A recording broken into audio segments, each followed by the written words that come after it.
Kia ora everyone, I'm Mel Johnston. I'm also from AUT Springs, co-lead alongside Mike on the National Sports Club survey.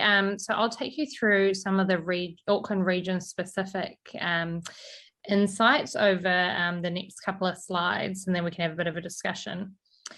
All right, so this first slide depicts the average number of members. So Mike had briefly discussed that earlier. So that top line there shows the average number of members in a club nationally, so that's 200. The following four lines depict the average number of members in the 4 different regions of Auckland there. So I know not everyone is from West Auckland in this call, so we've split it out there as well. And you can see the 2020 data, and then also 2019 and 2018. And so as you can see, Auckland clubs are much larger than the clubs outside of Auckland.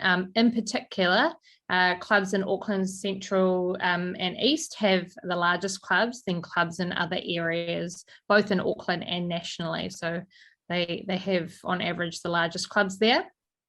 And you'll also see from previous year's survey, the average number of memberships is growing after seeing a decline, particularly last year. And it would be, an assumption that that probably has something to do with COVID. But it seems we're seeing a bit of a rebound on numbers. So we're up to the same as we saw in 2018. So it'll be interesting taking membership numbers next year and seeing where it's fitting in this trend now. Okay, so this, as part of the survey, we also collect information on whether club memberships are the trend of them. So are they getting smaller, the same, or are they larger than previous years?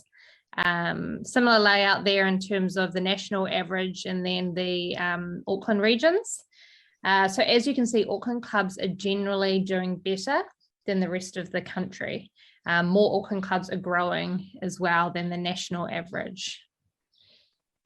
And so it's dependent obviously on the different regions, but in general, Auckland is doing pretty well. And so from the data we've collected over the past couple of years, we also see a relationship between the larger clubs getting larger and smaller clubs getting smaller, which Michael mentioned a bit earlier as well. This year, we also started tracking the number of qualified coaches in clubs. We thought this metric may be interesting, thinking that qualified coaches may be an indicator of a successful, well-performing club. And so as you can see, at a national scale, you've got 29% qualified coaches. And then as you can see in Auckland, there's a higher percentage of qualified coaches in clubs rather than the national average. So generally a third of clubs coaches in Auckland are qualified. The rest of the table shows the percentage of coaches who are qualified in different sports. And as you can see, this varies dramatically based on sport. For example, gymnastics, rowing and swimming have the majority of their coaches qualified, whereas a small percentage of coaches in hockey and golf clubs are qualified. And then as part of the survey, we also track the tenure of the chair, president of the club board or committee. It's been argued that clubs are more innovative and adaptable if they don't have the same people in charge for too long. A good amount of turnover in leadership roles makes room for new ideas. So the overall finding here is that there is reasonably equal spread of how long chairs stay in the role, between less than a year to 5+ years. And the Auckland region is a bit of a mixed bag on club tenure. So the bottom line is that we're not seeing too much difference here at a regional level.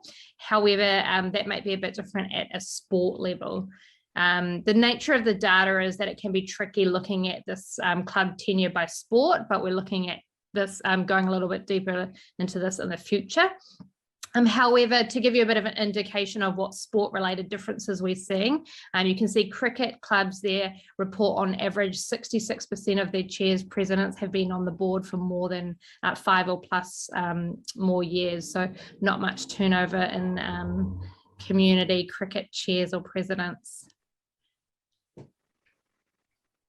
Awesome. Okay, so we'll move on to some questions that posed to the breakout groups to discuss. So how important is having a qualified coach in sustaining membership in community sports clubs? So is it important for your sport and your club to have qualified coaches? And is this more important in the competitive Auckland marketplace? And then reflecting also on your board, what benefits are there of shorter tenures for chairs, presidents of community sports boards? What can they bring? And then obviously clubs with 400 plus members have typically a much larger budget and can pay admin staff, buy more equipment, and potentially be more attractive participants. What can Auckland clubs do to leverage the varied benefits of having a large membership?